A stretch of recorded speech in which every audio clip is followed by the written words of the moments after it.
shit. yeah. They count a bunch of hundreds, a couple 50s and 20s. Hell, I'm Smoking from guns on by. Wisconsin, and Bud's from Omaha. That's only a couple of 100 miles away from me. I'm from the Midwest. I've been watching Bud since 2014, and always liked him. Always liked the guy. Anthony Joshua is the next bad performance. Derrick is not trainer of the year. Ooh, yeah, that's gonna be telling y'all. He gonna beat Dylan White, man. I ain't never thought Dylan White was too much of a good fighter. He all right, but Hey, yeah, don't sleep on Dillian White. That motherfucker can punch. he can push, man. Yeah, he can push a little bit, man, but he kind of sloppy, man. He told him he got a nice little hook to the left hook to the body, but there ain't nothing elite about Dylan White. If This may Anthony be an Johnson lose to instance Dylan where White, he need to Dillian White could retire. clip. Dillian White might be able to clip AJ. Yeah, he might if he do, but AJ should beat him. AJ is the better overall fighter. If he lose, anything happen in the heavyweight division, but if he get knocked out by Dylan White, he need to retire. AJ. AJ's gonna clock him again, just like he did the first time. Hey, listen, if Dillian White beats AJ, Dillian White beats Wilder. Nah, he don't beat though. Man, Wilder need to get a fight in. Wilder finna make the same mistake Errol Spence Jr. make. Man, you sitting out waiting in January and AJ fighting in a couple of weeks I think get Dylan White. So he gonna have to fight there, then he gonna fight you in January, and you gonna be out for damn near 2 years, and you go in there starting off slow and getting yourself behind the 8 ball, then you gonna be looking to land that right hand and change the fight, and right hand might not be there. So that's why these fighters here, man, they need to quit sitting around waiting on these big fights, man. Stay active. He said if all PBC fighters are this easy to beat, Canelo is gonna run through any fighter they put in front of him. Canelo ain't fighting the dudes he's supposed to fight at the time he's supposed to fight them. What are you talking about? Yeah, you need to fight Benavidez. He with the PBC, but he ain't trying to fight him. He finna fight Jamal, and I don't know, Tim Zoo or somebody. Ain't gonna tell who he fight now. We can take Errol Spence Jr. out the equation, that's for sure. But he ain't finna get in there with nobody, not the top fighter at the PBC and at his weight class, Benavidez. He ain't finna get in the ring with him, so he probably will keep on winning. I think Wilder would be a better fight against AJ, and the reason I say that is because I think Wilder learned a little bit. Seriously, I mean, I think the guy, can buy. I've been watching him for a long time. I mean, when he was fighting in clubs back when there was nobody in the audience, and he was still knocking dudes out. He's got power. I think he's trying to up his game. Seriously. Mate, I've had so much fish. Yeah, but he got to fight though. He ain't fought in about 2 years, and the fight he fought, he only went 1 round. So he ain't been in rings, had any kind of he ain't put in a lot of rounds in the last 2 years. So that's gonna come back and haunt him fighting AJ. I do that, yeah. That's true. Yeah, he should. I don't know why he waiting on. That's what he said right after the fight tonight. He talking about. They asked him what's next. He said, "Yeah, Joshua in January." I'm like, you gonna wait till goddamn January to fight, and you ain't fought none this year, and you ain't fought most of last year. So what do you think about a lot of people are online now? The Spence people are saying that Errol Spence had that long layoff, just like Lisa said, that long layoff and the what's it called? Couple of injuries on the way. It all looks like it's all come to the end on this fight. Do you guys agree with that? Yeah, I think the layoff did hurt him, but he wasn't gonna beat Crawford anyway. But he might not got beat this bad. He got beat decisively. He looked like he got people like Tip thinking he a C-level fighter. That's how bad he looked. But he definitely should have took a fight in between. Once Crawford took that adversary fight, he should have grabbed a fight with Thurman or somebody to try to stay active. And then got in there, he probably would have been in better rhythm, man, because he wasn't gonna beat him no way. He's just the guy just tailor made for Crawford. His style, he coming in there aggressive, and he's a precision counter puncher. And Crawford, he'll beat him every day of the week. So it was gonna be a hill either way it go. But he probably would have put up a better performance if he had an interim fight before the Crawford fight. Yeah, but the way that he beat Errol Spence, done for it, but I do believe that that's a career-defining win for Crawford. But the way that he beat Errol Spence, it just feels like Errol Spence. Where does he go from here? I mean, he needs to go away from Crawford. Do you really think Errol Spence is saying, "I still want the rematch at 154"? Does anybody in their mind think Errol Spence can do way better at 154 against Crawford? No, he gonna take another beating. He gonna get beat decisively. I don't know. It's gonna be. He might be a little bit more stronger. But the problem with him is he too slow. Crawford got the hand speed advantage. That's gonna be at 154 too. So, and then Crawford hit harder and he got a better jab, and that's supposed to be Spencer's best weapon is his jab. But in that fight there, he got out jabbed by Crawford, so he can't beat Crawford in any situation. That's crazy. Bud's He a got different deal. outchapped. Bud's Yeah, a damn different deal than somebody at 154. You know, damn Crawford's talented. He isn't no chump. Yeah. oh yeah, he ain't no doubt. That's what I'm saying. It's gonna be the same outcome. He ain't beating them, but you know he might want to take that fight. 'Cause that's still probably the biggest payday for him. A Crawford rematch. He can go up to 154 and fight But somebody what else, do you but he's think not gonna about make the this, though, bag like bro? he can make with Crawford. But what do you think about this thing now? Lisa says, nah, Errol is damaged goods. He How many just years? don't He took a beating. understand. He Yeah, he has damaged been goods. through too much. He is damaged. Yeah, he damaged Lisa because the reason why he damaged because they should have stopped that fight 2 rounds before. He took a beating in this fight. This is the type of fight take years off your career. So yeah, he probably ain't gonna be the same. So that's what I don't know. You know, you don't know the situation he got with his corner because you know Wilder told Breland, "Don't you stop this fight ever. Let me go out on my shield." So I don't know if Errol told Derrick James the same thing. Hey, don't stop my fights, man. I don't care what's going on. I want to go Yo, out on my this shield. Errol Spence, And so maybe that's the reason why he ain't throwing the towel. Yo, this Errol Spence that came in today, that timing was off. His big hooks, his big left punch was doing nothing to Crawford. He was missing a lot of punches. And even his body attack, what was his body attack? Wasn't even that great. He was getting attacked to the body. Yeah, that's why he wasn't going to the body. When he got close to Crawford, he was tying him up because he didn't want to let his hands go in to the body because Crawford got faster hands and he was getting them short, accurate body shots. He didn't want to open up because he was getting hurt to the body too. So he didn't want to just unleash to the body because he was opening himself up for a body shot. So he just got dominated. He got dismantled. He got his best weapon taken away from him, and he just got beat decisively. He had no answers, man, for what Crawford brought to the table, man. I don't see nothing Man, it's changing in the crazy. rematch. I think he needs to retire, man. There's no point even fighting. He looked awful. He looked like crap. What's he gonna do? Move up and what? Who's he gonna beat? I mean, You know, he what got a was big crazy, family, so he might want to, he might try to chase that rematch. 'Cause that's the highest payday he gonna get is a Crawford rematch. But he's Hey, gonna take bro, another beating. that'll But be terrible if they had let it. If his team and trainer advise him to take a rematch, man, after that beating, what's the point? That's yeah, literally money, crazy. that's money. That's the point. Try to make that Yeah, bag. Cause he gonna make some money fighting Crawford. He shouldn't do it. I agree with you, but I'm just saying he got a big family. He got like 3 kids, and he seems like he's supporting a lot of people in his family. well, So you got to make that money. what about his health? You just forget about the money, forget Yeah, about the health, just fucking give him cash. I mean, yeah, that you're was a right. bad beatdown, man. You're right. I don't think he's But done that's for. why.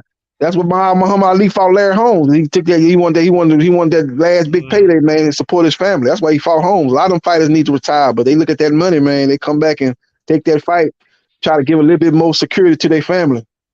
Well, So that'll be a joke anyway. If he takes, I mean, has there been like a worse beatdown like that in a rematch? What are some other fights? I mean, Mosley Forrest, but even that was more competitive at least. yeah, Mosley fought better in the rematch. And Wilder Fury, the second fight, he got dominated like this too. In the third fight, he put up a better Yeah, performance. Wilder, he dropped him a yeah, couple times. He put up a better performance, but yeah. that's Better probably was the only better. 2 Yeah, examples. yeah. I can't think of many. hmm Yeah, it's interesting. Crawford said he up for it. He said he'll go up to 154 because he said he had a little trouble making 147 too. So he'll probably be strong at He was 154 just like strong as earlier. fuck. He Yep. was strong as fuck, man. Like he can definitely. I think he can move up for sure. Mm-hmm. Yeah. Crawford is strong as fuck. Just the power in his shots, and obviously we saw the jabs and shit, man. Just fucking hell. And see, it ain't so much that he got that snapping power, but the key to his knockout, he catch you with the punches you don't see. He punches with his opponent. He's a great job of doing his punching with his opponent. Great at that. Probably the best in boxing, punching with his opponent. While you throwing those wide shots, he's throwing those. He's going inside your wide shots, throwing them short, accurate shots you don't see. That's how you get a lot of his knockouts. Yeah, but you got to be able to stand in there with him, and he can stand right in there with him. He's strong as hell, man. Bud is. Yeah. He's able to. He getting that fire, man, without getting burnt, man. He's able to get in there and throw punches with his opponent, and he knows he's the peripheral. His vision is so great, man. He anticipate what his opponent gonna do. Like that last knockdown, he saw Errol was trying to throw a wide hook, and he snuck up under there with a right hook and got to the point quicker than that wide hook. He threw a little short, accurate hook. Got there before Spence's wide hook got there. Ended up hurting Spencer and ended up closing the show. So the big question is, Bernie the boxer said when Terence Crawford knocked Errol Spence down and stopped him, he looked at Jermell Charlo and said, "You're next." Now watch this. We know that Jermell Charlo is going against Canelo. But after Canelo, he said he's going back down. He goes, he ain't going nowhere. Now, Terence Bud Crawford already has took man down. He took man down. He put him in the dirt. He broke him down. So now we got Jamel Charlo. Can Terence Bud Crawford, is this too much to ask? Hell to go no. against another guy like Jamel Charlo now? Well, let's see. We Crawford got beat Charlo's ass. But why are you talking about Charlo? Charlo going up to 168 to fight Canelo. So why No, are they but even what I'm talking Charlo about come that saying back fight? is, down to if 154. no, you're not He has to listening. deal with Yeah, you didn't Crawford. listen. He's going to get his ass whipped. Yeah, but he going to 168 though. I don't even know if that fight's gonna happen. That's not gonna be the But next fight if for it Crawford. did, So why are they if talking it about that did, fight? He's not fighting if it Jamel did, Charlo next. if Jamel it did, Charlo's fighting in September against yeah, Canelo. but if it came Charlo back, comes down to 154. I'll guarantee if he has to go up against Bud, he's going to have a problem because Yeah, Charlo ain't that good. that'd be if say stupid for him to he go up to wants 168 Charlo and come back next, down to he wants 154. That'd be Charlo real next. stupid. Yeah, Be but real if he stupid. came back down and he fought Charlo, would you say Terence Crawford can Yeah, beat Charlo? yeah, he'll beat him because he'll be got to cut weight to go back down. He'll be a shell of his former self. It'll be easy pickings for Crawford. That's stupid, man. You ain't gonna learn from Roy Jones Jr. He went up to Okay, say heavyweight, if went he back didn't down to go up. light Let's say he heavyweight and didn't go up. got Let's say beat by that he didn't Tarver. go up. Yo, JB, let's say he didn't go up. If he fought Charlo and Charlo never fought Canelo and he stayed at that weight, would Terence Bud Crawford be able to beat Charlo? Oh yeah, I think he'll beat him. I'll I say think beat he'll him beat him. anyway. Yep. So it It'd could beat him be an anyway. interesting fight though, because he fighting a much bigger guy. Charlo is a big junior middleweight, so he have a big weight advantage. But I think he'll beat him. He probably outbox him, maybe stop him late. But yeah, he probably outbox him. He'll outbox him for sure. Yep. Yeah, he probably outbox him and beat him. Maybe stop him late. It'd be an interesting fight though, because of the power that Jamel got, and he'll be a much bigger guy. So yeah, it'd be interesting in that regard. But the skill level, Crawford is on another level than Jamel Charlo. If Jamel Charlo's got enough power to move Bud Crawford, I'll be surprised. Oh, he got enough power to knock anybody out if he catches, but he's not going to be able to catch Crawford. Crawford going to be staying on the outside, boxing, and he'll beat him on points probably. I don't know if he stops Jamel Charlo. Charlo got a real good chin. He catch Charlo with something he don't see like he always do. Crawford catches people with shots they don't see, so he can knock out Charlo too, catch him with a shot he don't see. Yeah, My he's thing pretty is good. though, I how think. the fuck did Bud Crawford beat the fuck out of Errol Spence that easy? Yeah, we had never seen Errol Spence Jr. touch the canvas. He got touched the canvas like 4 times and got knocked out, stopped. He ain't never seen nobody do that to Errol Spence Jr. Yeah, he Errol beat Spence like thought he was going to push Bud Crawford around. Guess what happened? He didn't push Bud Crawford around. Bud Crawford started pushing him around because you don't know. You see, I noticed that in the Porter fight. When he was fighting Porter, he was just manhandling him. He was pushing around, shoving me. He went and sat down on the corner, and they go, "You're losing the fight." He goes, "What? I'm losing the fight?" Oh, yeah, you're losing the fight. So he gets up and knocks him out. But Bud Crawford was manhandling Sean Porter. He was down Errol on the Spence was scorecards, though. He was down never on the able to do scorecards. that. He was down on the scorecards. Bomac was right, though. He was down on the scorecards. And Porter was doing good early. He was backing up Crawford early, but Crawford made it different, went to the southpaw stance and started back at it. At the end of that fight, he was backing up Porter, too. And once you seen that, just like you seen in the Errol Spence Jr. fight, you knew that fight was over. You got an aggressive fighter trying to fight off the back foot, and you got him then.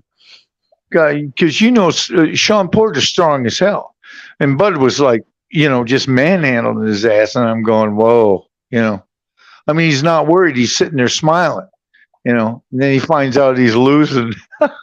Yeah, he was started laughing. I thought, well, how these damn judges are, man. Yeah, it was a close fight. I don't know if he was losing the fight. It was like 5-4. It was a close fight because Sean was doing some good things early in that fight. It was he much more competitive than Errol Spence was with Crawford. That's for sure. Sean's strong as hell, man. Sean Porter's strong as hell. He comes in there, man. He's going for it. Yeah, he's athletic too, though. So he was able to kind of compete with Crawford early on in that fight, athletically wise. Spence just couldn't compete with that boy on the athletic level at all. Yeah. Bud's real strong. He's a strong fighter. Real strong fighter. Yeah, he really grew into that 147. Spence probably should have fought him earlier when he hadn't fully got comfortable at 147. By the time Spence fought him, he was a full-fledged welterweight. So I used to wrestle, and when we were weighing in to wrestle, you would see some of these guys' backs, you would see how strong they were in the back, because in the back, if you can, if you got a good grip and stuff like that, you can see how strong a guy is, and think, well, can he turn this shit on, in the middle of a match? And I remember when Sean and Bud were standing there, and they had the camera in back of them, and I seen a shot of Bud's back, and I went, "Oh, he's a strong fucker." He's gonna fight like hell, man. That guy. Yep. Got strong, man. Got long arms. He got 74-inch reach. He got one of the longest reach at 147. So he actually had a longer reach than Spence. Spence got 72-inch reach. So he was able to out jab the jabber, man. Beat him at his own game, take his strength and make it a weakness. So yep, he's just a great fighter. He sure as hell did. Yeah, that was it was something to see, in my opinion. Yeah, it was something to see. The dominance that he put on. What do you think about this, though? Errol Spence gave Crawford the opportunity, right? He made the fight. He waited, and he made it easier for Crawford to make that fight.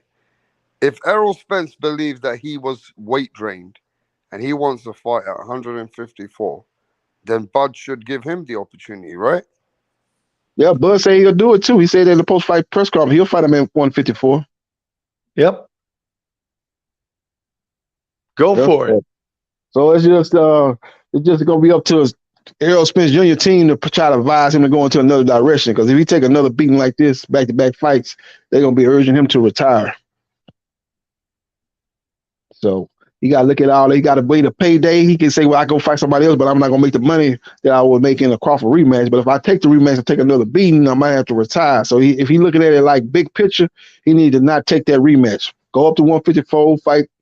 Got several fighters at 154 that fight with the PBC. And he can fight Castano or Lubin. He got a lot of good fights up there for you. Butiev. He can fight Butiev. Butiev's pretty good. Oh, at 147? Yeah. Yeah, but Errol need to move up to 154. I don't think his days at 147 are over. He got to go up to 154. He's been there his whole career. Since he come out of the Olympics, he's been at welterweight. So he need to move up to 154. And it's a lot of good fighters, a lot of quality fighters at 154 that fight up under PBC. So it's Castano, Lubin, Fandora. They got a lot of fighters that fight up under there. I never had anything against Errol Spence. I always liked him. Always liked the guy. But when I heard he and Bud were going to fight and everybody started the controversy in this, I knew, I just knew right then and there that, don't mess with that damn Bud Crawford, man. He ain't playing, Yeah, you had people out here trying to say that Crawford was scared of Spence. Crawford was ducking the fight. That wasn't the case, man. Crawford wanted to get paid, somewhere close to what Spence was making. He didn't want to be taking no 65-35 deal with no guarantee. He wanted to be at least 55, 45, 60, 40, somewhere close. He really wanted 50-50, but he didn't want to get paid where it was like he's from some prospect or some guy that's not on Spence's level. That was the problem. It wasn't like he was scared of Spence. People took that thinking that he was scared of Spence, which was absolutely crazy. Yeah, that was some crazy shit because, Buddy, he isn't scared of anybody, man. No, he ain't scared. He always looking to fight the best. As soon as he got to 147, after he became undisputed at 140, and that's when Thurman was the unified champion and Pacquiao still had a belt. He was one of the top fighters at 147. He said that's the fights he wanted. He said he wanted Thurman and Pacquiao.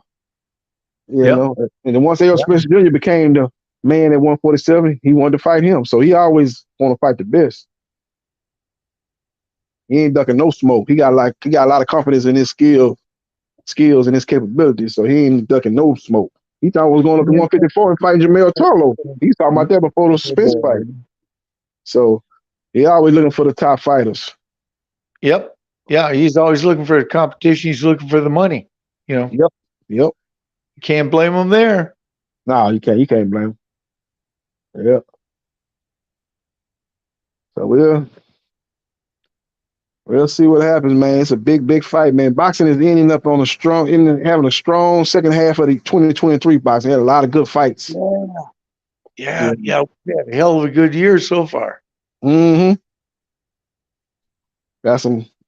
But there's nothing happening now for the next few months, is there? What's happening? Any big fights?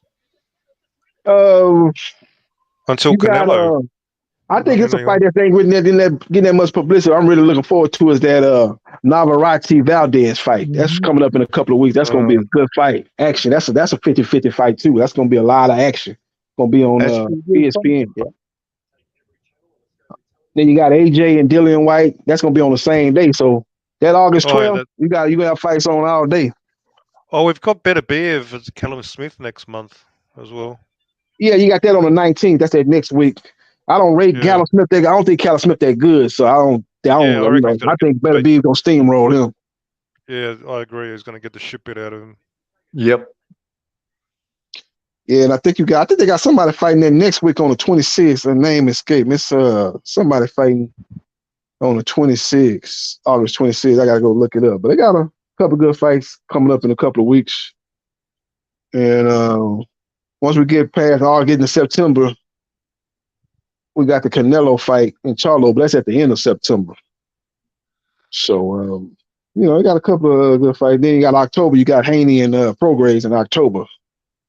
And then you got Fury and Ngannou. If you call that a fight, you got that in October too. I think on the same day too. So. Hey, doggone Fury and Ngannou. What the hell is going on with those two guys, man? Big money is going on. Big money. He said he's going to make more money in that fight than he would have made fighting Usyk. He's taking that money. He's paying a whole lot of money for that fight. You got the MMA fans that's going to be buying that fight along with the boxing fans. So they taking the page out of Mayweather and McGregor. That's going to be, ain't going to be as big as that, but it's going to be big in them Saudi Arabia or investors over there. They're paying big money for that fight. I don't even think I saw that Floyd and McGregor fight. Well, in fact, I never did watch it. You ain't missed too much. Floyd carried him for a few rounds, then stopped him. That's all that fight did. Yeah, well, McGregor is not a boxer. Floyd is, Yeah. That was just one of those situations where you had the biggest star in the UFC going against the biggest star in boxing. So it was like bringing in that UFC fan base. They came and bought that fight. That fight was the second highest selling pay-per-view in boxing history behind Mayweather Pacquiao. So the hell you numbers. Say? Really? Yeah, it did 4.3 million pay-per-view buys. Damn. Yeah, Mayweather Pacquiao did I think 4.6. Mayweather McGregor did 4.3. So yeah. Well, that fight last night should have done 4.3. Yeah, it should have. Quality-wise, it should do 4.3. But it's probably going to do the ultimate fight. That was the ultimate boxing fight last night, that welterweight fight between Spence and Crawford. That was the ultimate boxing fight, in my opinion. Yep. Yeah, it's going to. Let me really see what I expected to do at least 500,000. I think probably around that range. I don't think it's going to do what Tank and Ryan Garcia did, which did about 1.2. I don't see it doing that great, but I think it probably do at least 500,000. Yeah, the media is went ahead and displaced boxing. Yeah, it's if they would go ahead and give it nationwide distribution like they used to, it'd be a different story. But we get nothing. And then I don't even think ESPN covered it, did they? Yeah, they covered. They had Stephen A. Smith was at the fight. They talked about it. Stephen A. Smith was talked about it, and they talked about it on shows that usually don't cover boxing. Like they talked about it on Fox, on that sports show on Fox. Skip Bayless was talking about it on his YouTube channel, and they talked about it on Stephen A. Smith was talking about it on his show on ESPN. So it got some publicity. And when I grew up, all you could do is read about it in magazines, and every once in a while you'd see it on television. I mean, I had magazines, from my granddad's house, and I used to read about that. And I was always, and then we'd see great fights in black and white, like Archie Moore and guys like that.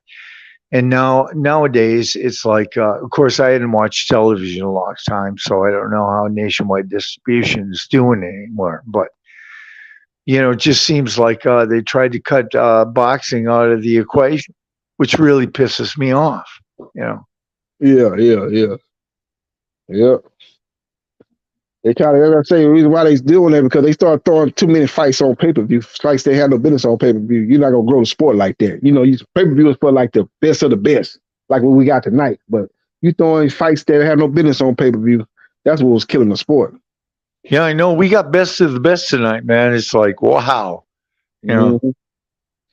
Yep. They keep making these type of fights, you know, boxing will come back to the forefront in sports, man. If they keep making fights like this, we get maybe get a Fury versus Usyk and get we get Jamel and Canelo, that's gonna be a big fight. But then start getting some of these big fights, Canelo, Benavidez, and keep getting these big fights.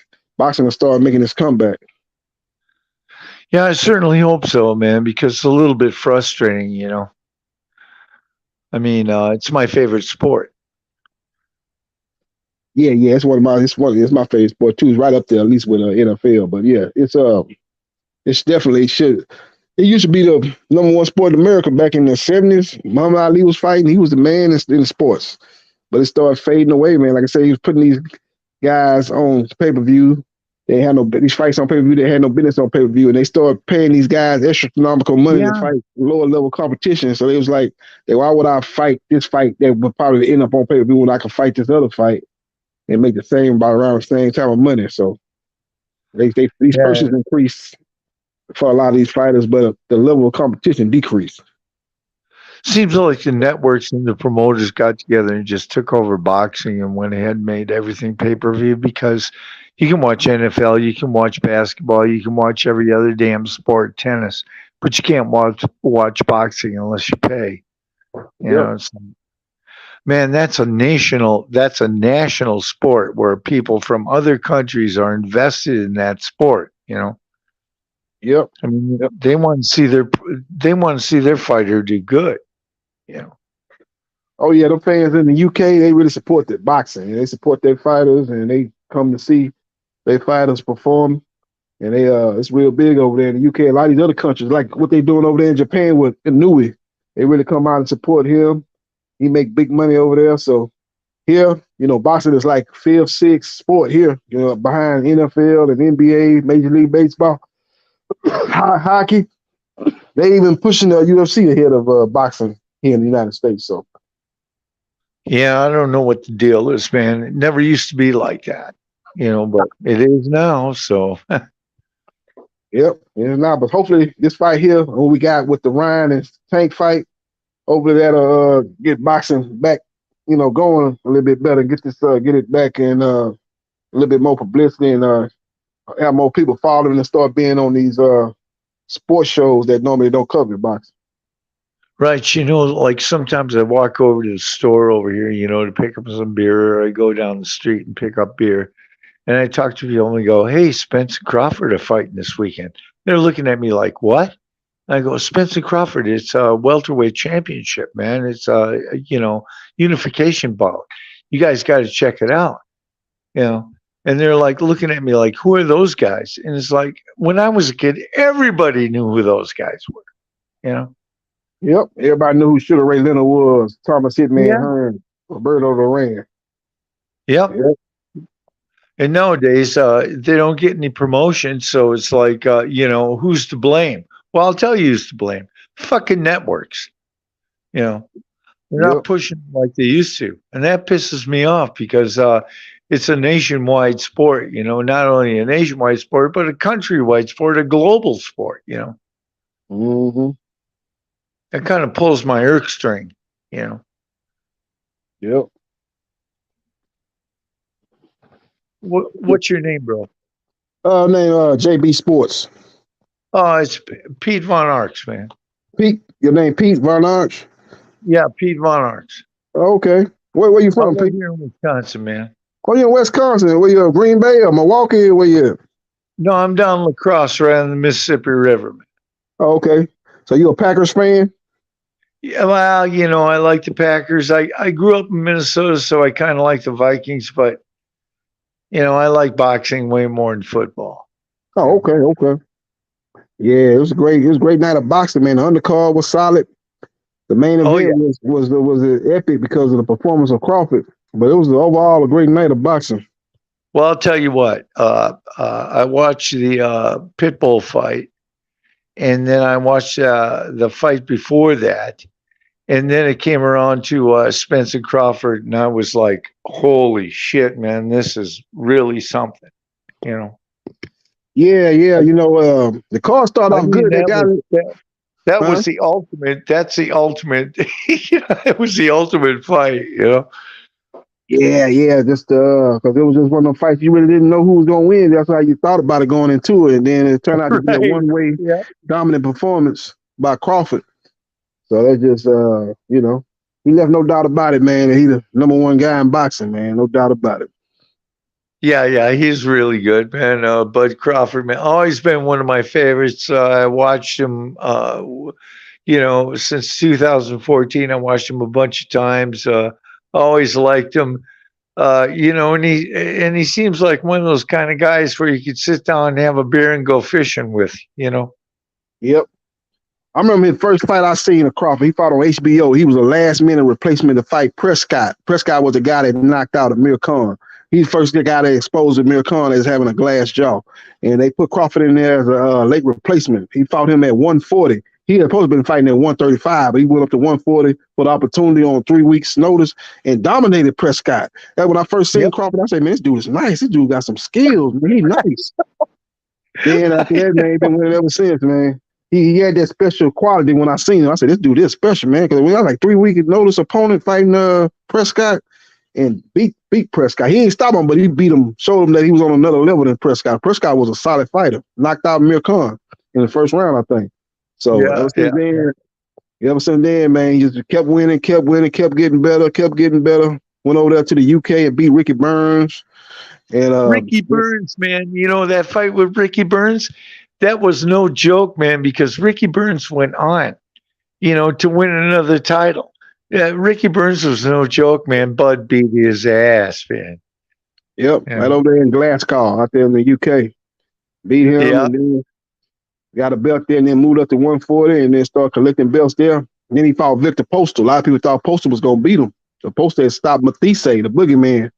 He had stopped him earlier, and he was undefeated. And that was a unification fight. Both of them had belts. And Crawford beat him decisively. Yep. Victor Postal is a damn good fighter, and they never bring him up, when they're looking at Bud's resume. But damn it, back in those days, Victor Postal was a hell of a fighter.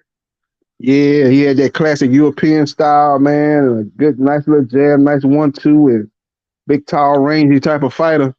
And Crawford, it took him about the first 4 rounds, it was close. It was competitive first 4 rounds, but after round 4, Crawford took over, won probably the last 8 rounds. I almost stopped him a couple of times, but Postal was able to hang in there, beat him by decision. So, yeah, he is a special fighter. Yeah, it's going.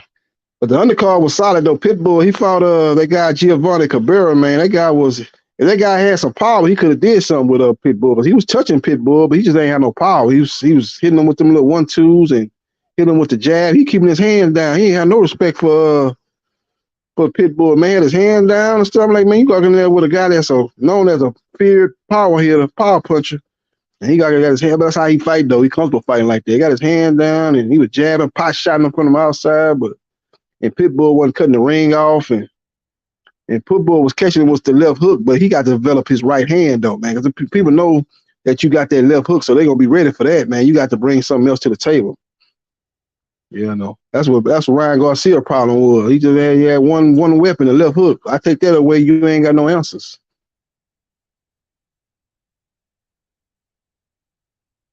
So that was good. Let's go to the chat, see what the chat talking about on this great night of boxing.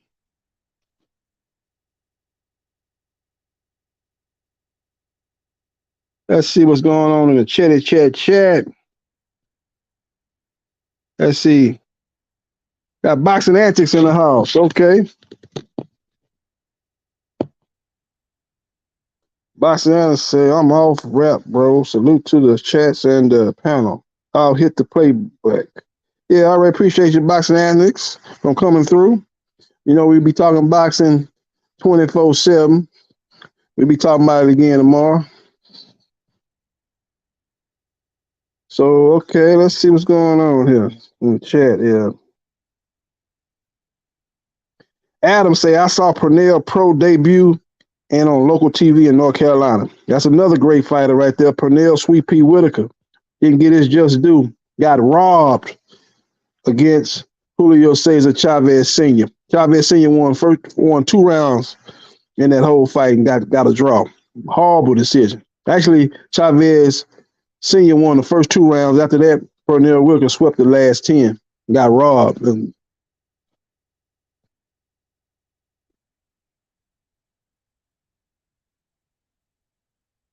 yeah, Don Ramon say the undercard was lit. You say it was fight, but you gotta say it was lit. Yeah, the undercard was good, man. You know, here lately, man, them pay-per-view undercards been trashed for the most part, but this was a pretty strong undercard. You had that first fight was pretty good. That Cuban guy, Telez, he was in there. That guy Garcia was giving him some problems, man. Came in and flipped the script on him. You know, he's a guy that likes to box and stay on the outside, but he actually came forward pushing the issue. But Telez didn't panic, man. He lined him up for that power shot and got him up out of there. That was a good fight up to that point. Then we had Nonito Donaire going against Santiago. And when I said last week that Santiago is a guy that's very explosive, very athletic too. He's not some flat-footed, come-forward Latino fighter. He's athletic. Kind of remind me of Sean Porter a little bit. And I said the longer the fight go, that's going to be a problem for Donaire. Donaire would have to get him out of there early. And he had success early on. He had success, but as the fight went on, that guy just kept coming. He had a pretty good jab. He was fighting on the outside, which I was like, why is he fighting Donaire on the outside? Donaire is the bigger guy, got a longer reach, but what he was doing was he was jabbing his way in, and he was jumping in, getting his shots off, and he'll jump back out of range. And he just kept doing, he kept bringing the pressure, and he fought a very, very strategic fight in the way he fought, man. That was a good game plan him and his team came up with against Donaire. And Donaire didn't look that bad. A lot of people gonna say he need to retire. I don't think it was an age thing. He fought pretty good. It just he was looking for the one shot when the dude was jumping in. He was trying to catch him with the little hook coming in, but he caught him at times. But that guy had a good chin too, Santiago. He was able to take those punches when he did land them. And he kept pressing the issue, and by the time they got to the second half of that fight, man, Donaire was wearing down a little bit and couldn't keep up what he was doing a little bit earlier in the fight. So it was a good fight, though. And then the fight after that, we had Pitbull against Giovanni Cabrera.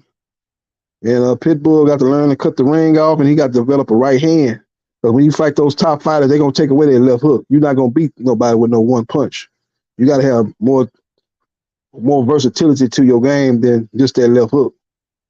It'll work on some fight. You fighting the old man River Gamboa and the last guy you fought, it'll work on them. But you fighting guys that kind of know what they're doing in the ring, they're going to take that away from it.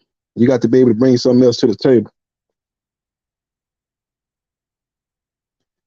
Don Ramon say facts. Cruz is living off the Tank fight. He probably might have fought his way out of the Tank fight based on that performance, but Tank don't have a lot of options. If he's trying to get a fight in by the end of the year, it's either Tank or Chris Coleman, probably one of them two. So he ain't got everybody else is tied up.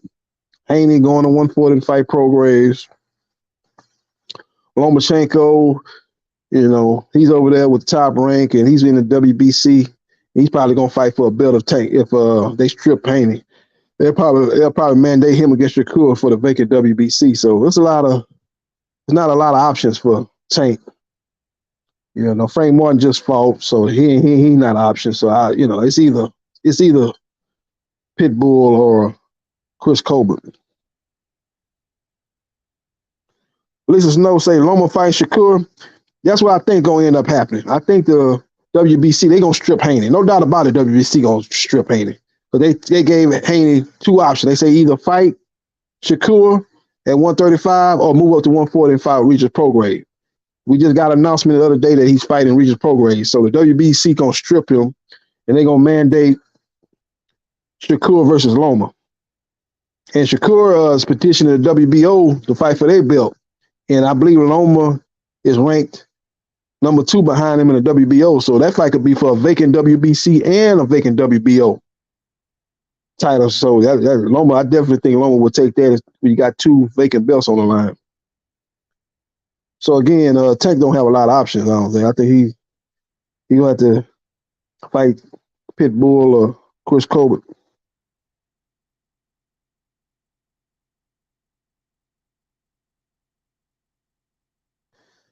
Matone 509 say Tank is a PBC hot job. Why hasn't he fought any top guys? I think people underrate Tank's resume. I think you got to go back and really do a deep dive and look into who he fought. His resume is better than what people making it out to be. Let me just say that. Jose Pedraza beat him for a first world title. You know, he beat Leo Santa Cruz, multi-division world champion. Oh, Leo Santa Cruz was 122 pounds. Tank is 5'5". Tank ain't some big 5'10" guy, coming down in weight, being a weight builder. That's not the case. He's not a big guy himself. So one like Leo Santa Cruz was taller than him going into the fight. He's actually taller than him. So he beat Leo Santa Cruz. He beat Roland Romero. A lot of people say Roland ain't got no skill, but he was undefeated. I think he had the interim belt. Beat him. He beat Pitbull. Pitbull is a top 5, top 10 lightweight. You know, he beat Hector Garcia, who was a WBA super featherweight champion. So he's got some strong names up on his resume, a little bit better than people give him credit for. Beat Mario Barrios, who had a regular WBA belt at 140 pounds, was undefeated also. So his resume is a little better than people give it credit for. I ain't saying he got a great resume. You know what I'm saying? It ain't horrible like people try to make it out to be.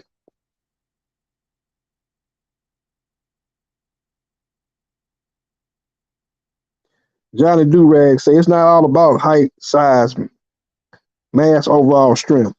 Yeah, they fought at 130 when he fought Leo Santa Cruz. He didn't fight him at 135. He fought him at 130. He actually went back down to fight Leo Santa Cruz because he had a fight previously at 135. So he moved back down to 130 to fight Leo. Leo was champion at 126. You go up to 130, that's 4 pounds. So that's not some big make weight difference. When you're in them lower weights, you can move up 7 pounds and then you can move up like 3 weight classes. Look at what Anui doing. He won a belt at 115, won a belt at 118, and won a belt at 122. So he moved up 7 pounds and then cleared 3 weight classes. When you get to them lower weights, man, the weight classes ain't no big difference. When you get up to welterweight, go up to junior middleweight, now that's a difference. You're going up from 147 to 154, that's 7 pounds. Going up 1 weight class. Down there at the end of the lower weights, you go up 7 pounds, you can go through 3 weight classes. So it's a difference.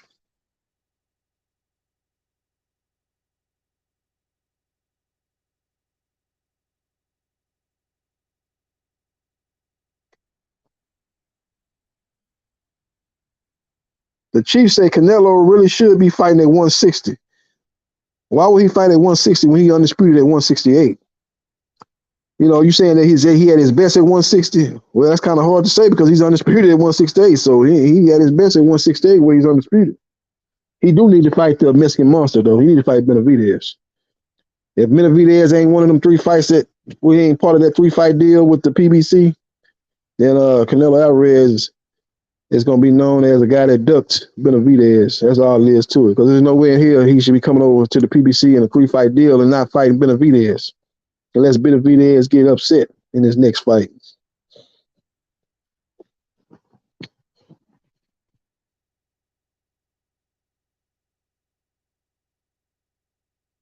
Johnny Durag said those little guys have smaller frame. Notoriously can't put on that type of weight like the bigger guys. Well, Anui begged to differ, Johnny Durag, because he moved up 3 weight classes, 7 pounds, and collected a belt at 115, 118, and now 122. So those guys are able to move up because it's not a big difference in the weight classes. 4-pound difference. It's 3 pounds. You go from 115 to 118, that's 3 pounds. That ain't no big. Them dudes walk around. Ain't no big difference at all. That's why when he went up to 122 and beat Fulton, that was a great win. Don't get me wrong, but it wasn't the smaller guy moving up and doing Fulton like that. He just did Fulton like that because he's a better fighter, but there wasn't no big weight difference going up from 118 to 122. That's 4 pounds. No big difference.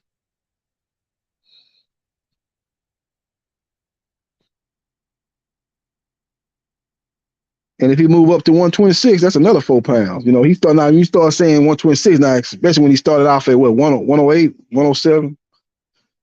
But he seems to have the type of frame that he's gonna be able to move up in weight, kind of like what Pacquiao did. You know, he got the legs, thick legs to move up in weight. That's how Pacquiao was able to move up in weight and still carry the power. He had a strong base.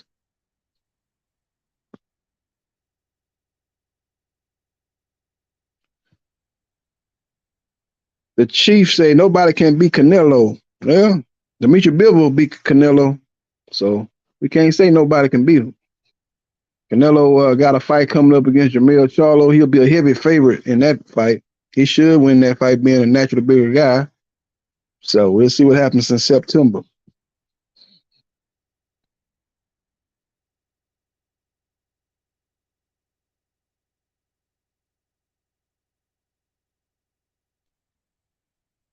Yep. Lisa Snow say Tank versus Inoue at 130. Who y'all got? I think what's gonna happen, Lisa, is Inoue gonna have to come up, fight Tank at 135. Tank not going back down to 130. But that fight not gonna happen anytime soon. I think Inoue gonna work his way up, have another fight at 122 for Undisputed, then go up to 126 and fight Robeisy Ramirez for the WBO belt, win that fight, then possibly go up to 130 and fight the winner of Navarrete and Valdez. That should be his first fight in the United States. Well, he had 3 fights before, but first big fight in the United States, fighting the winner of Navarrete Valdez. Once he win that fight at 130, then we can start talking about Inoue versus Tank. Then we can start get the ball rolling on that. But right now, it's too far out to really talk about. Don Ramon said, come on, man, let's put Tank versus Crawford. Yeah, Tank said Spence was going to beat Crawford. He said the metal shield versus the glass shield. Said that Crawford got a glass jaw. He ain't going to be able to take the punishment from Spence. But it wasn't nothing further from the truth, man. He couldn't take the punishment for Crawford, and Crawford on a whole nother level. Dominated him. Showed that there's levels to this. And I'm on a whole nother level. So, Tank got that wrong.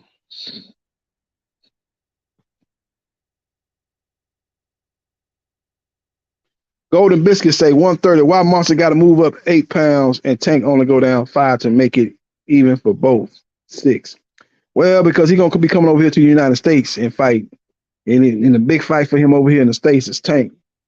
And Tank is the money man. Tank is a big draw here. He did 1.2 million versus Ryan Garcia.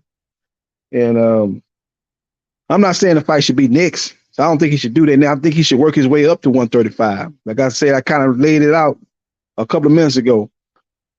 Fight Tabalis at 122 to be undisputed. Then after that, go to 126 and fight Ramirez. Beat him at 126 for the WBO belt. Then move up to 130 and fight the winner of Valdez and Navarrete. And that fight should be his first big fight in the United States to announce himself in the United States, because really nobody know who he is in the United States, really. He fighting over there in Japan, and his fights take place at 3:30, 4 in the morning. People sleep. So come over here and fight the winner of Valdez Navarrete, either in Las Vegas or LA, on ESPN, and fight that. If you get that win over that winner, then we can start talking about, we can really start talking seriously about Tank versus Inoue. But right now it's way too premature. He's at 122. So it's not like it's gonna happen next. It's probably at least 2 years down the road, in my opinion. But it's definitely, if it takes place, it's got to happen at 135. Tank not going down to 130. Nor should he. He the A side.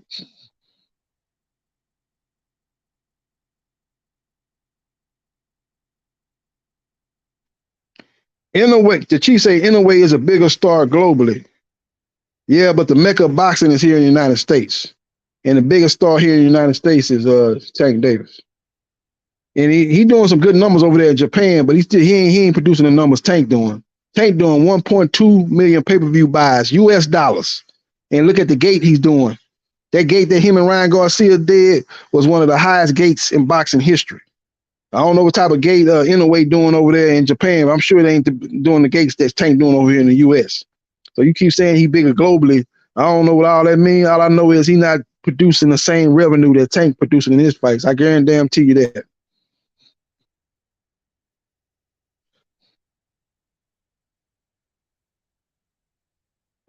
Matone 509 say, no, he's not. That was all Ryan. Ryan had never did a pay-per-view before Tank. Tank is on his 7th consecutive pay-per-view when he do his pay-per-view in December. They ain't going to keep putting you on pay-per-view if you losing money. That ain't how it works in boxing. Ryan Garcia had never did a pay-per-view until he did one with Tank. Tank was the A side. It said Tank versus Ryan, not Ryan versus Tank. So I don't know where you get this now. This is all Ryan. Ryan played his part. He brought in a new audience that you know, he brought in that audience from the internet. He brought in some people that follow him on Instagram and all that. He brought in his people, but Tank had been putting on big shows before he fought Ryan Garcia. So, like I say, man, finna do his 7 straight pay-per-views. They ain't gonna keep putting you on pay-per-view if you losing money, if you ain't doing big numbers. What's going on, brother? What's going on? Who's this? D Calico. Oh, what's going on, man? Just chilling, man. Yeah, man. You already know I got beat up. I got beat up tonight. Oh yeah, I hear you. Yeah, man, I had to get on here and do it, man. I had to get on here and got to admit it, man. When I thought Errol would win a split decision going into the fight, but he got dominated, man. Terrence Crawford just a better fighter, man. Better overall fighter. That was clear as day. Spence, after the first round, I gave the first round to Spence, but after that, man, it was all Terrence Crawford. He dropped him in that second round. Spence was reaching, and he caught him with a nice 1-2 and dropped him.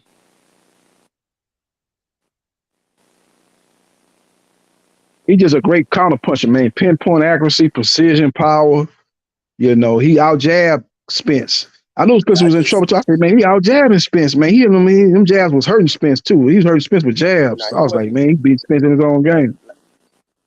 That's what I'm saying. Like, to hurt somebody with jabs, I question a lot of things, but I'm not going to talk about it tonight. I'm going to save it for another night. Because the brother won, and the world knows, he won. But I just question a lot of things. I question everything, put it like that. I don't give a damn what it is, not just boxing. No matter what it is, I question everything. I hear you. Yeah, I thought the layoff hurt Spence. Don't get me wrong. I thought that layoff hurt Spence. I thought he probably would have put up a better performance. But even with that, I don't think he would have beat Crawford, man. I think he probably put up a better performance. Maybe he stayed at 147 too long. He's been at 147 since he turned pro, so he probably should, he definitely gonna be fighting at 154 in his next fight.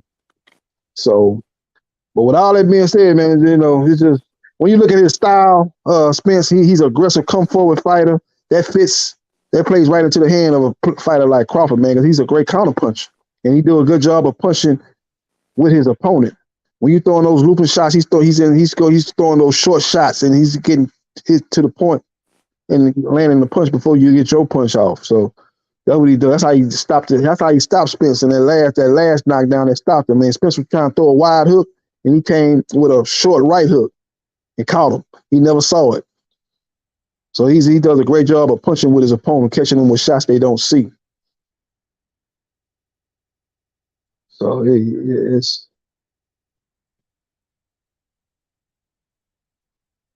yeah.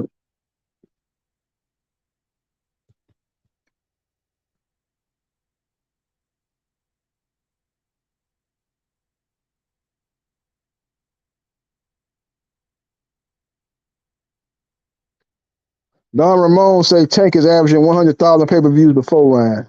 Don Ramon, I don't know where you got that from, but that is incorrect. Let me give you the numbers he's done in his pay-per-view. He did 1.2 versus Ryan. Okay, when he fought Rolly Romero, that fight did 275,000 pay-per-view. When he fought Pitbull, that did 200,000. Okay? When he fought Hector Garcia, that did 200K. When he fought Leo Santa Cruz, that was going on during COVID, that did 200,000. So I don't know where you're getting this 100,000 from, but that's not accurate.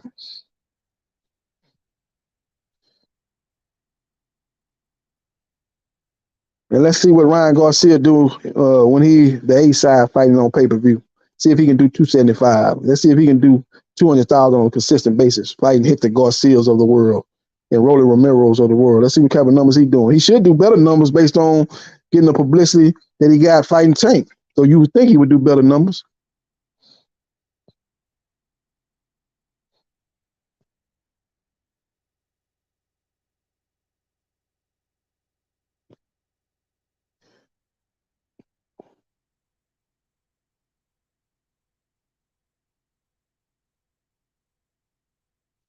Matone 509 really don't know shit about boxing. Yeah, so how the fuck he jump up to 1.2 million? You really don't know shit about boxing, dog. Well, why did they have Ryan Garcia on pay-per-view before he fought Tank? If he was this big pay-per-view star, why was he on pay-per-view before he fought Tank? I don't want to hear that bullshit talking about he fought on the zone because Canelo was fighting on the zone pay-per-view. If you're a big star, you're gonna be on pay-per-view.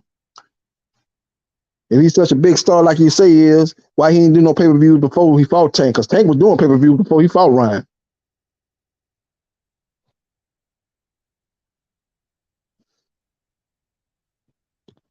So you letting your hatred toward Tank overshadow what's real and what's fake. Shame, damn shame. Got too many people that's fans of fighters and hate other fighters, and they let their fandom take over what's real. Try to say, oh man, he just did it because he fought Ryan. Okay, well why Ryan wasn't fighting on pay-per-view before he fought Tank?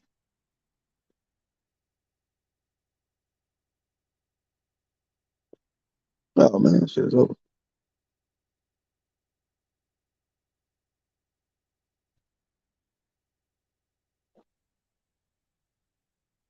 Man, I'd have faded out, man.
Yo,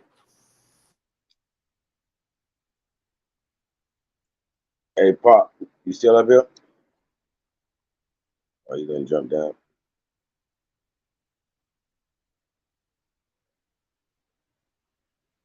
Y'all tripping. But yeah, Yo, D congratulations. Calico, rap star, I'm back. What's going on, big bro? Man, what a fucking Errol Spence got demolished. Yeah, One-sided ass whooping. It's like Terence Crawford was on some kind of steroids. yeah, Nothing was affecting him. yeah. Also, the long layoff. It seems like Errol Spence was finished. It didn't even make sense that Abanesian and Amir Khan were doing better than Errol Spence.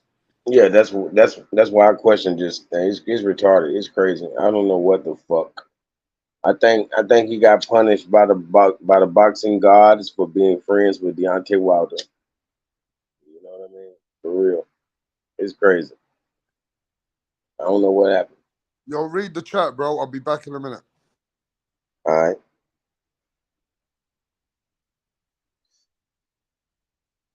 Yeah, I wonder if people think Crawford could beat Canelo all of a sudden because he's still too little for some people, but that could be an advantage. The way he fights, being the smaller man is his advantage. Ain't that crazy?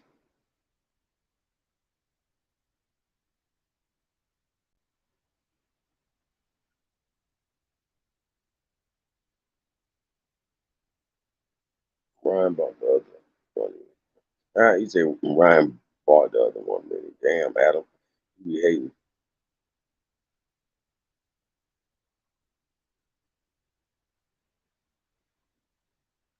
Y'all ain't really talking about nothing tonight.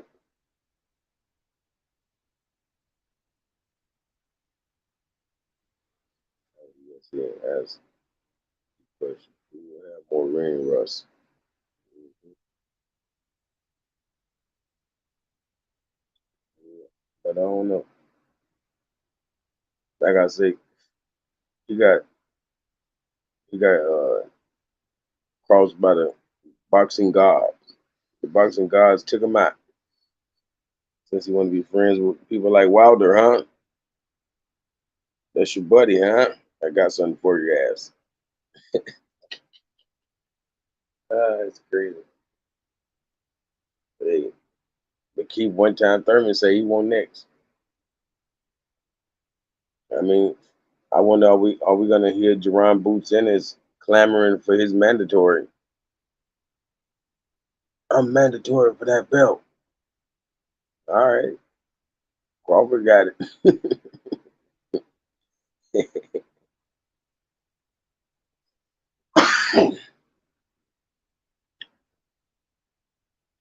Yeah, Crawford will whip Tim Zoo. Well, what we just saw. The show. You got to be an athlete to whoop Crawford or a superior puncher with a superior chin. So, nah, Tim Zoo ain't no pound for pound type fighter. You got to be a pound for pound. You got to be the pound for pound fighter to beat Crawford. So that's not really in his future, unless Jerron Boots Ennis can storm the scene and force his way into the pound for pound talk. Yeah, but how the fuck did he make Errol Spence look like a straight up and down such a simple fighter? He was one step ahead of Errol Spence. It was like Errol Spence didn't even know where he was. What the fuck was going on? Yeah, as soon as he came out, he looked at losses. He just started. I don't know. Like I say, I don't know if he had on a heavy suit like Deontay Wilder or what he did, man. But it's eerily similar. It was It just definitely looked disgusting. like for Errol Spence there was something in the water. Yeah, man. Like, god damn. Like, did Derrick James goddamn switch up on him? No, I'm just. It was just disgusting. Man, even my boy Conor Ben could have done much better than that. I mean, Errol Spence could have done better than that the day after the accident. I'm just saying, goddamn. Like that wasn't no, that wasn't Man, even. his whole timing and everything was off. It wasn't nothing really wrong with what he was doing until he started getting hit upside the head. But it just didn't make no sense how Crawford's power was so effective. That So was effective.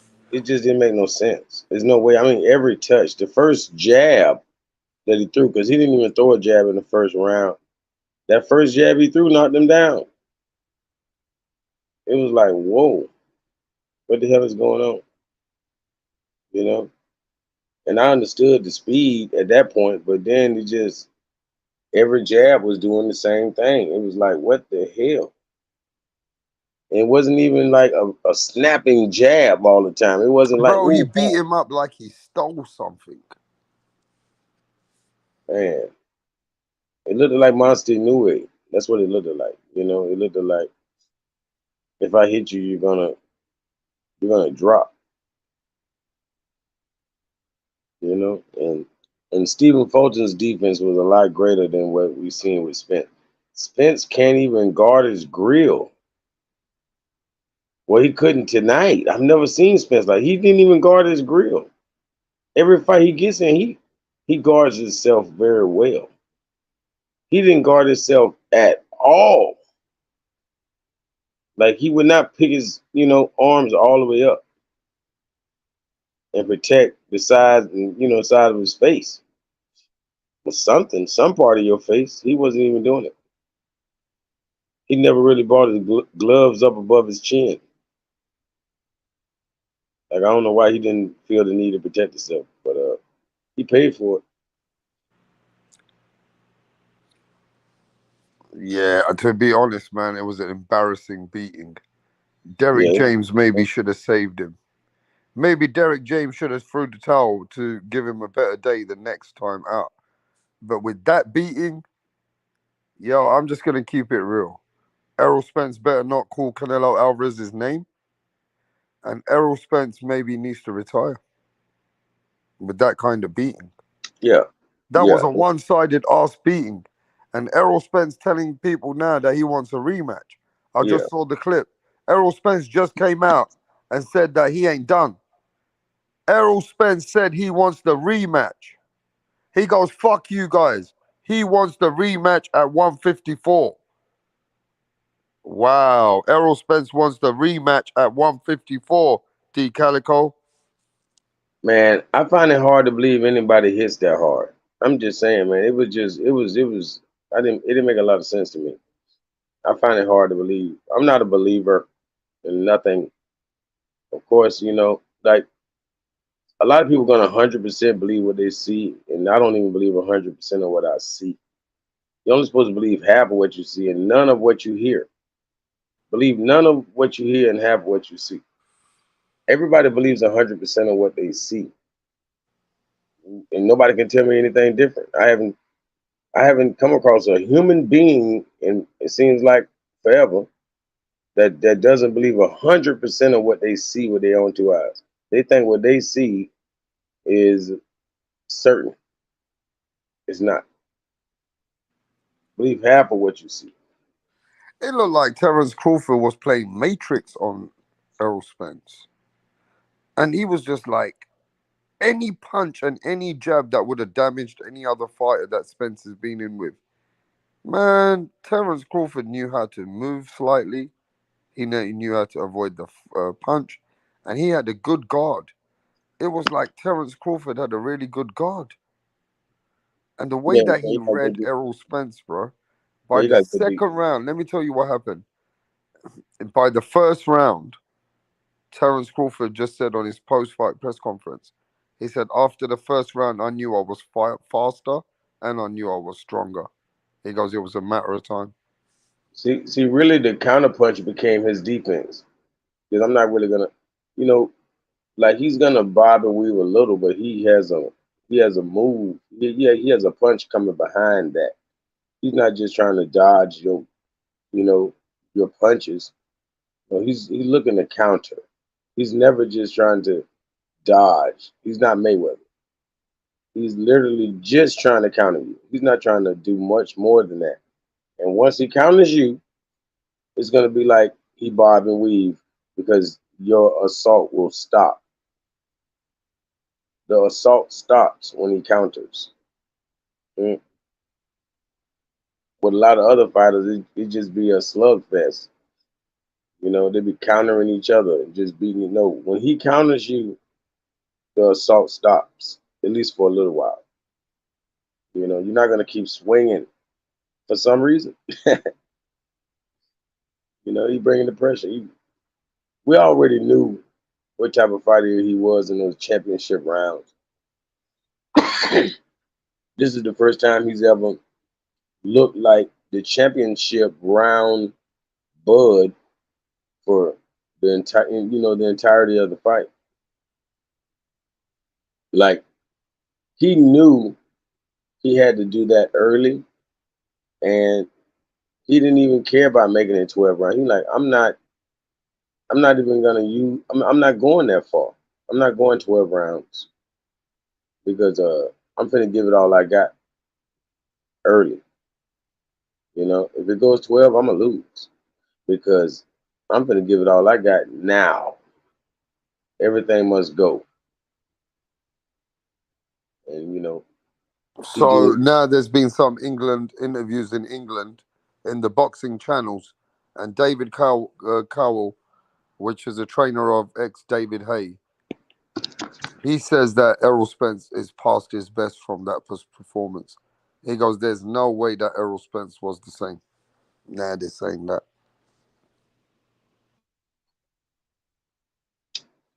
Uh, Fighting Crawford made it look like he definitely has vision problems, and Crawford exploited that, and I could believe that because his new choice, as far as styles go of fighting, is in the phone booth, and you could do that as a blind man. A blind man can fight in a phone booth, you know. So I think that could be the reason he loves to fight in close, because he doesn't necessarily have the sight to see. And Crawford exposed that. Crawford treated him like an old man. Like, I know you can't see. I know you can't see me. I know you can't see me. It's like he really know him. He's like, nigga, I know you can't see me. You know what I'm saying? It's like knowing your weakness. It's like having a homeboy who been your partner on the basketball court for 20 years of y'all growing up. Now y'all are adults. He on the other team. He knows your weakness. He knows you can't dribble with your left hand, or he knows you can't lay up with your left hand, or he knows your injury. He knows how to aggravate that old injury you got. He knows you so well. You know what I mean? So yeah, man, it got ugly.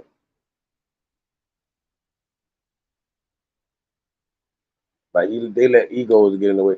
But it's a sport that you have to fight the best, even if you think you're gonna lose. You still gotta do it. You owe it to the people to do the right thing. And I think a lot of people are ducking. They are scared. They see fights like this and they scared. They don't want to fight that person. He's the boogeyman. And that's cowardly. And I respect the people like Spence that, they willing to fight the greatest you can ever imagine, whoever that may be, since nobody else will.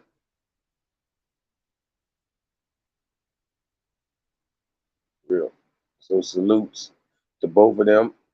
And like Keith Thurman said, triple salutes to Bud Crawford.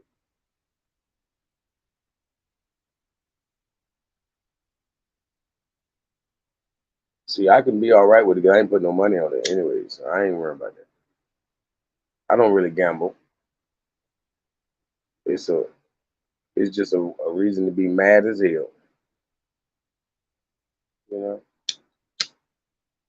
even the little bit of money you win ain't gonna have you as happy as you will be mad if you lose. You'll be more mad than you'll be happy if you won.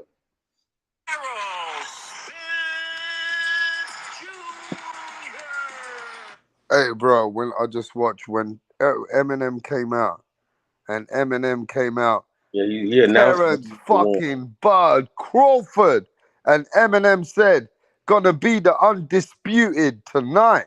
He announced it. Hey, yo, I ain't even lying, bro.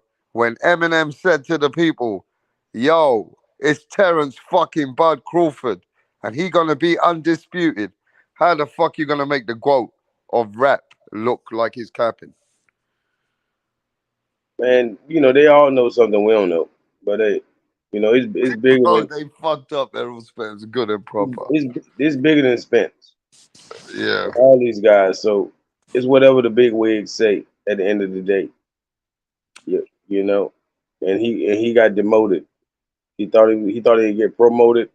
He got demoted. Bud Crawford is the chosen one. Wow, Errol Spence got demolished. He got absolutely demolished, bro. I don't think he'll never I get beat never up. ever thought I would ever be seeing a fighter that's so strong, like the Marvin Hagler of today, got destroyed. Like, we know that Errol Spence has been the Marvin Hagler. Yeah. So we never seen Marvin Hagler get beaten up like that by Sugar Ray Leonard. I ain't gonna lie. I hope this was a good payday for him because he might just not be in the condition to be boxing. Like I He say, might. You're right. That whole maybe that he's just not himself anymore. I don't. I feel like he can't see very well, Mm. and Crawford knows that all too well. He was like, you can't. Oh, what you're saying is Yeah, he took there could advantage. have been some medical reports about Errol Spence that's leaked out. That's leaked out, just like Tank knew about Ryan's ribs. Leading up to the fight when he hurt his ribs in sparring and training camp. So That's why Tank just waited on that rib shot. You know, and Ryan knew like there's no way you hit me in my ribs and expected to like hurt me. How did you know that? You know, so that lets him know that he had a mole in his camp. And the same thing going for Spence. Like it could be a family member, a friend, anybody, just like very fond or got cool with Crawford or his associates, and let it be known that he really can't even see from this side. You know, he can only see you from this side. You know, like I said, that's why I think he likes to fight in the phone booth so much because you don't even need sight. You know, a blind man can fight in the phone booth. So that's really why I think he likes to get in close like that.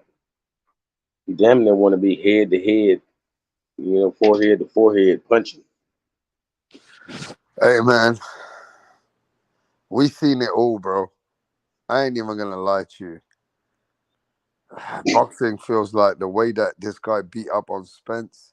The It feels doctor, like number one and number two don't even exist, and yeah, it feels same like thing with boxing just Inoue. dead. Yeah, Inoue and Fulton, the same thing. It's just, Yeah, look, Inoue was so better than Fulton. Yeah, yep. Terence Crawford was so better than Spence.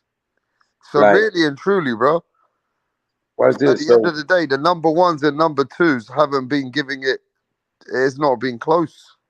the most competitive fight we have seen all year goes to the Devin Haney and Lomachenko.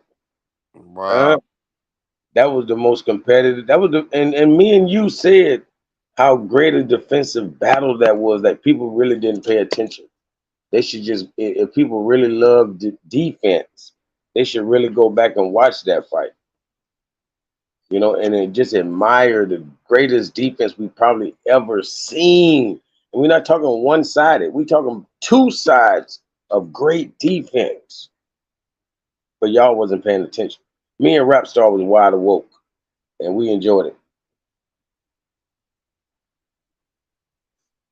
Yeah, man, we're gonna see what the future holds for Man Down. But at the moment, the Man Down has become Man Down. Yeah, man's down. Errol Spence's future is very unbright at the moment. Texas best fighter has actually been embarrassed.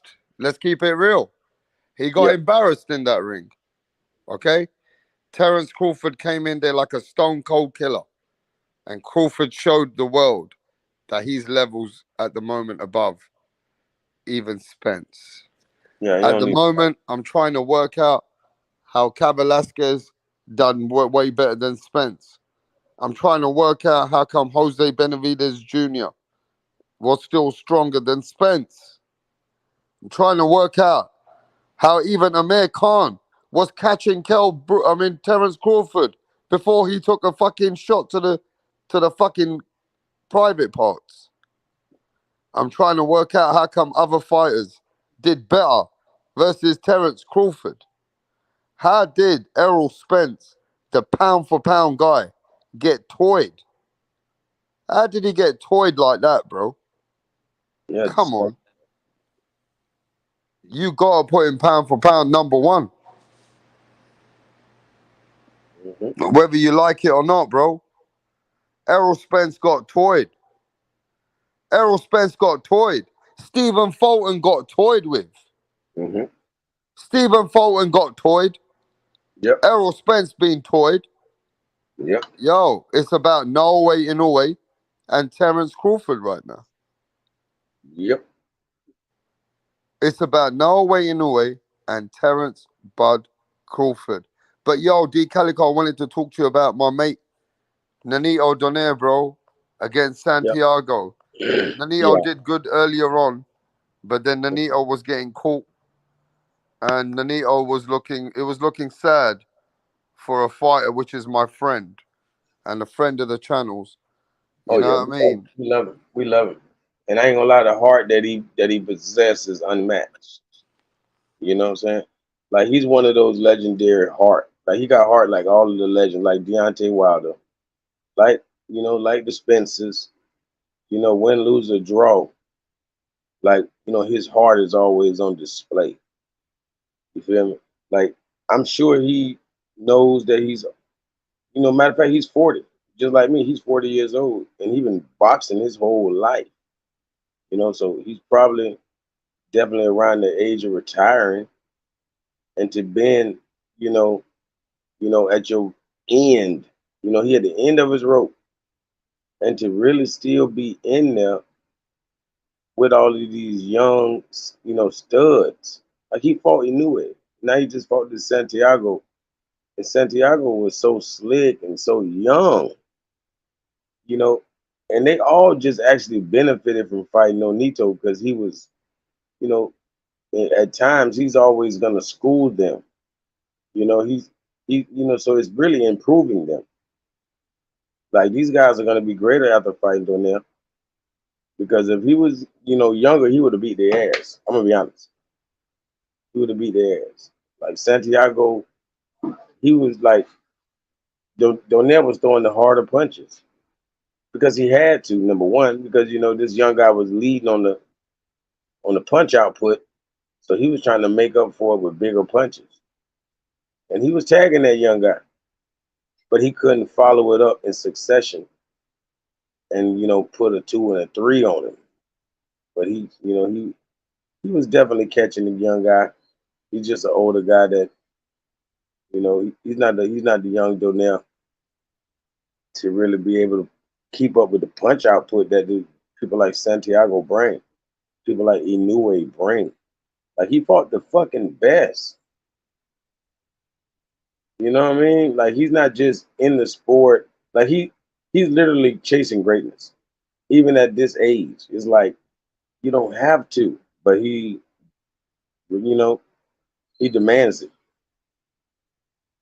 You know, he refuses to take back seats and you know chase bums. He's not gonna fight the cab drivers.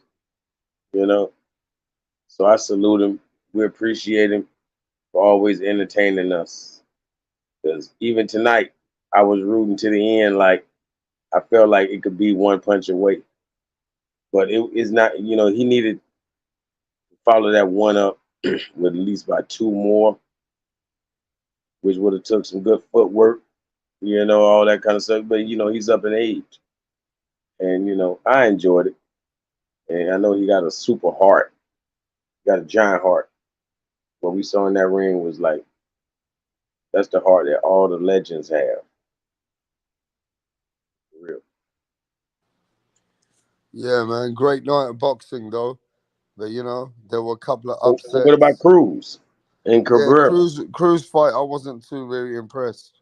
I feel like number one, Cruz keeps talking about rematching Gervonta. Cruz needs to rematch Cabrera. That's what he needs to do. Do you agree? Yep.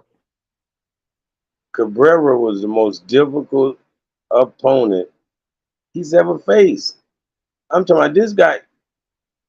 I think he's the number one most skillfully awkward, super awkward fighter that we've ever seen. Like he's crazy. The guy was getting punched by Cruz and putting his arms down. He'll have him up, get punched, and put him down, and get punched 3 more times, and still be standing and coming like it never happened.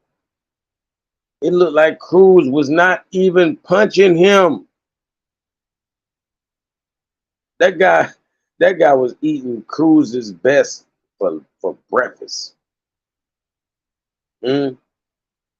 Cruz did not look like little Mike Tyson tonight. He looked like he looked like Tyson when he got out of prison. You know what I mean? He don't look like the old Tyson. Like it didn't. Yeah. It wasn't it. Cabrera was real difficult for him, and that guy was just like boxing. And like if they really were counting points, that guy won. But you know that was the first fight that I saw where the big punches were all that matter. You know, the bigger punches. Because that guy was hitting Cruz a lot more times than Cruz was hitting him. You know, he was touching him up like a boxer should. He was just trying to get the points. That's how he won all his other fights. He thought that's how you win fights. You outpoint the guy because he definitely outpointed Cruz. Like that's all he was doing, jabbing him away and hitting him in the body, and you know he just wasn't throwing power punches. You know, he's definitely got to change that. He's so awkward, it's crazy, man. There's nobody. I never seen nobody like that in my life.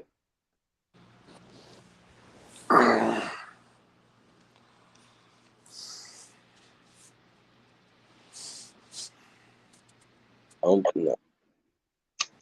talking about Mayorga, Raleigh Romero. This guy takes the cake. Cabrera takes the cake. I don't think he has a trainer. I'm talking about this guy is so unorthodox. It's like he's so awkward. I don't think nobody could be training him. It's like he just trains himself. Like his dad must train him, and they're both awkward. You know. Hey, how many pay-per-views do you think these guys did today? Definitely a million. You know, million plus. Because you know, there's not a sports bar in America. There's not a restaurant in America. There's not an establishment in America. You know, there's hundreds of thousands of homes, people who ordered it in their house, in their home. I mean, just everywhere had to fight. Everywhere. Every corner had to fight. Every street had to fight. Or, you know, every house, to be honest. Everywhere just had to fight. It was just ridiculous. It was like the Super Bowl.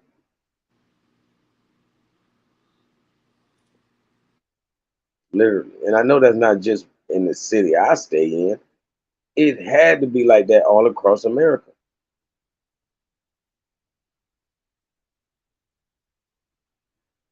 I'm telling you. Like, everybody watched this. You had the Spanish fighters and the black fighters fighting. Oh my gosh, come on, man. You know how much beer and alcohol got sold tonight? That's how many pay-per-views we got. I'm just saying. It's big. Trust me. Like, don't you think the whole Nebraska ordered this? Like, they don't have nothing else better to do. Like, even the big cities, every big city, New York, you know, LA, Miami, wherever, Atlanta, all of them were locked into this fight. What do you think all the country little towns and cities were doing? They ain't got nothing else in the world better to do. None of us do. You on the other side of the pond. And that part of the world is locked in on this fight. Come on. This is Yeah, my the fight was massive. The biggest fight after Mayweather and Pacquiao. But Spence fucked it up. If they did fight again, it would not do the same numbers necessarily. You know what I'm saying? There's no way. I don't think it can because it just lost some of its luster. It's wild, man. It's crazy. Like there's almost nothing Spence can do. Like he's banking on going to 154 and having more power for Crawford, and hoping Crawford might be a little slower with the extra pounds. But he'll still be more athletic than Spence. You know. Hey man, great night of boxing. Errol Spence, big fish, got eaten up. Man down. Man down. Terence Crawford, and he came to eat fish. So I'm gonna eat a lot of fish this week. Yeah, I'm gonna go get 2 filet fishes today. Yeah, we're pescatarian. Yeah, man, I'm gonna get 2 filet fishes today, bro. What a great night of boxing, and we're not haters. Yeah, man's thought Spence could win. You know what I mean? But that didn't look like no Errol Spence to me. No. And I'm gonna talk about that on the next live. That Errol Spence looked like he was drugged. Yes, it was ridiculous. It was sick. It was Yeah, we'll crazy. talk about it tonight. That Errol Spence did not even look right. Yep. But yo, Tonight we Crawford just came praise out, Crawford. and Crawford came out like a hawk. Yep. That's why I say tonight we just praise Crawford, but tomorrow and the next day, it'll be a little more, take the handcuffs off. You never know what we might even find out, But until then, bro, it was man down. Big fish got eaten up, and it is what it is. But we'll be talking to you tomorrow, or maybe later on today. I'll catch you later, D Calico. Sure. Peace, brother. Peace.